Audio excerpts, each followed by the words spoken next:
Oh, excuse me. You haven't done it. Done what? Or you've clunked, but you have not clicked.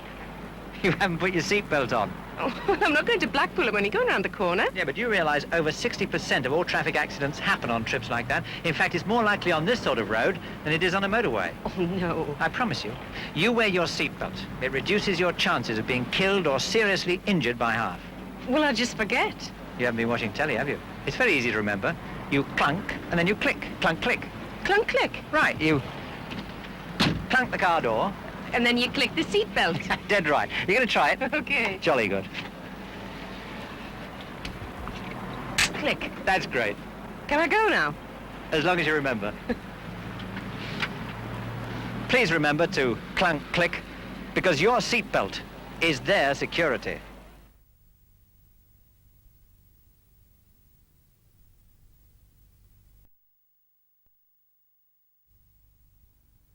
We recently road tested the current model of pedestrian.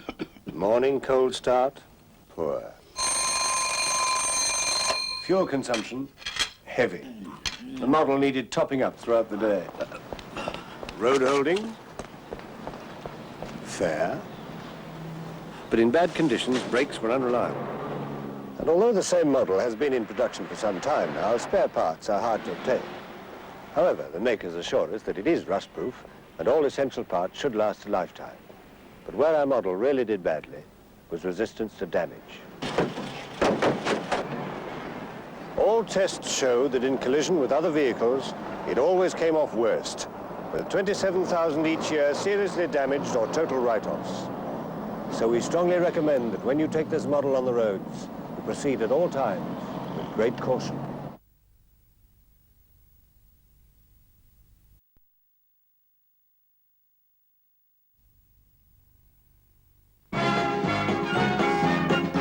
And welcome to Snatch of the Day, and we'll kick off with a highlight from today's play in Piccadilly.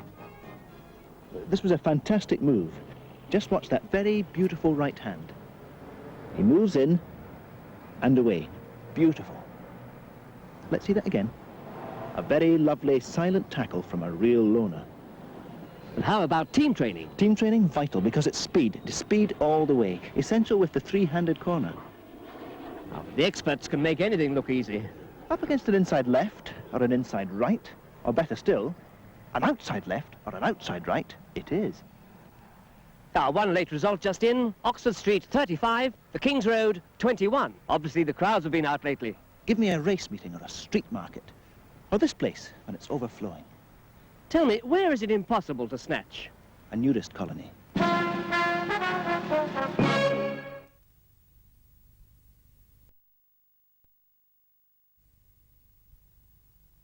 I'm going abroad. Hooray!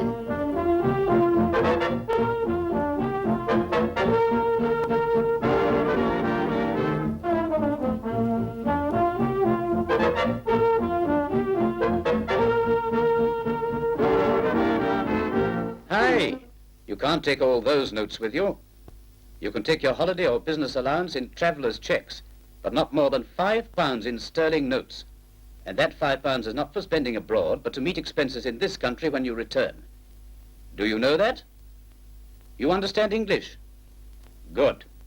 Well, remember, you can take out £5 in notes, but not more than £5. The maximum is £5 in notes. £5 in notes. Get it? Ah! You mean £5 in notes?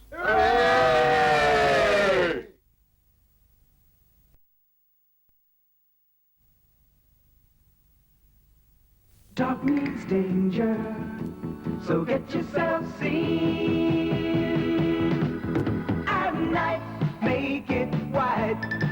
In the dark, make it light. But get yourself seen. Take a brush to your back.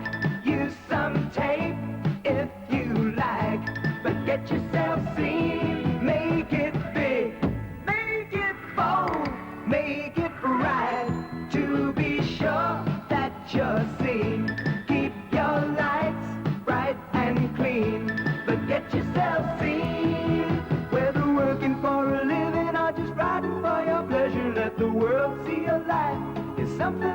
treasure and get yourself seen. Make it big, make it bold, make it right and get yourself seen.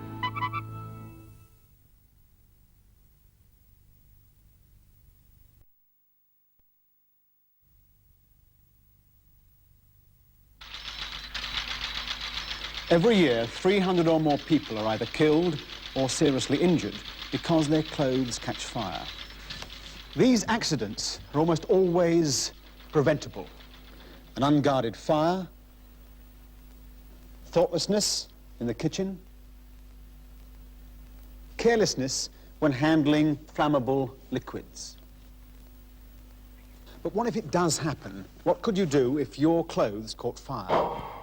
First, get down on the floor as quickly as you can so the flames can't spread upwards. Then roll over to smother the flames, and if there's a rug or a blanket handy, wrap it around your body because it will help to put out the fire. And once the flames are out, call for help, either a doctor or an ambulance. By following these simple rules, you can save yourself from serious injury. You could even save your life. So remember, get down on the ground, roll over to put out the flames, and then call for help.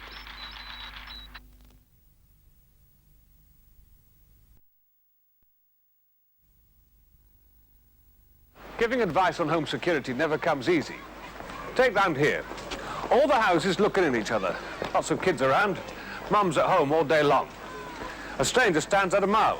The result? Hardly any crime at all. They just walk around the corner, a few streets away. Lots of flats and bedsits. People away for the weekend. Easy pickings for the casual break-in merchant, unless you take precautions. If you want to know how secure your home is, ask yourself this question. Suppose you came home one night and found you'd lost your keys. How would you break in?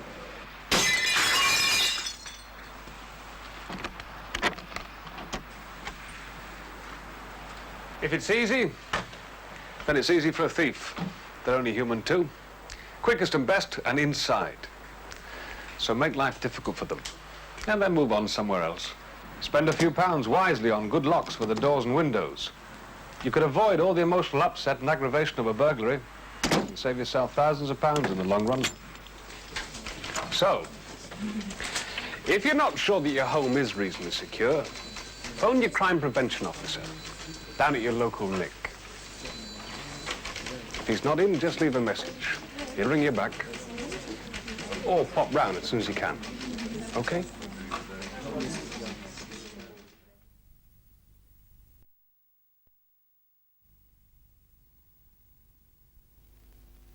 Hi there. Uh-oh, this looks dangerous. Will they see that car? Think I better have a word with those two. That wasn't very clever, was it? If you'd been looking and listening all the way across, that wouldn't have happened. That's better. Remember, always use the green cross code, because I won't be there when you cross the road.